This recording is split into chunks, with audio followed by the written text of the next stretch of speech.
கலை சிந்து பைரவி அடுத்து என்ன நடக்க போகுதுன்றது இந்த ஒரு வீடியோவில் ஒரு குட்டி ப்ரோமோவாக பார்க்கலாம். அதுக்கு முன்னாடி நீங்கள் நம்மளோட சேனலுக்கு இதான் ஃபர்ஸ்ட் டைம் வரதா இருந்தால் நம்மளோட சேனலை நீங்கள் சப்ஸ்கிரைபர் பண்ணிக்கோங்க.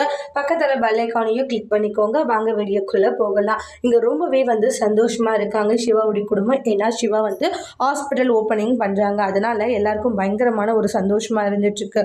அதுக்கு அடுத்து தான் நெக்ஸ்ட்டு பார்த்தீங்கன்னா மகாவுடைய கையால் அந்த ஹாஸ்பிட்டல் விழாவை திறப்புறாங்க.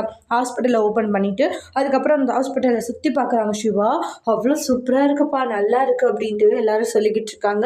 அப்புறமா அந்த நேம் போர்டை ஓப்பன் பண்ண சொல்லுவாங்க. அதுக்கு நானே ஓப்பன் பண்ணுறேன் அப்படின்ற மாதிரி சொல்லுவாங்க. ஏன்னா என் பையன் என்னுடைய பேரை தான் வச்சுருப்பான்னு எனக்கு தெரியும், அது என் கையாலேயே நான் ஓப்பன் பண்ணுறேன்னு சொல்லிட்டு தான் கையில் மகா ஓப்பன் பண்ணுறாங்க. நான் ஓப்பன் பண்ணி பார்த்தா தான் தெரியுது அன்னபூரணியோடைய பேர் அந்த ஹாஸ்பிட்டலோடைய பேராக இருக்கும். அப்போ மகாவுக்கு பயங்கர ஒரு ஷாக்கிங்கு, கோவம் அந்த அளவுக்கு.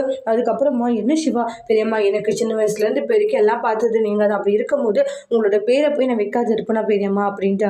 அந்த ஒரு நிமிஷம் அப்படியே பயங்கர பல்லு கடிச்சிட்டு கோவத்தோடு இருந்துக்கிட்டு இருக்காங்க மகா இருந்துட்டு. அதுக்கு அடுத்ததாக பார்த்தீங்கன்னா மைக்கில் நிறைய விஷயங்கள் அவங்களுடைய பெரியம்மா பற்றி பேசுகிறாங்க. என் பெரியம்மா இல்லைன்னா நான் இல்லை, எனக்காக எவ்வளோ விஷயங்கள் பண்ணியிருக்காங்க அப்படின்ட்டுலாம் சொல்லிட்டு இருக்காங்க. என் பெரியம்மா தான் எனக்கு இந்த அளவுக்கு நான் நிற்கிறதுக்கு காரணம் அப்படின்ட்டு சொல்லவும் பல்ல கடிச்சிட்டு அந்தளவு கோவத்தில் இருக்க வச்சு நான் பெற்று வளர்த்தவன், ஆனால் இப்போ என்னோட பேரில் அவளுக்கு போதுன்ற மாதிரி கோவத்தோடு இருக்காங்க. அதோட இந்த பிரமும் முடிச்சிருக்காங்க. தேங்க்யூ.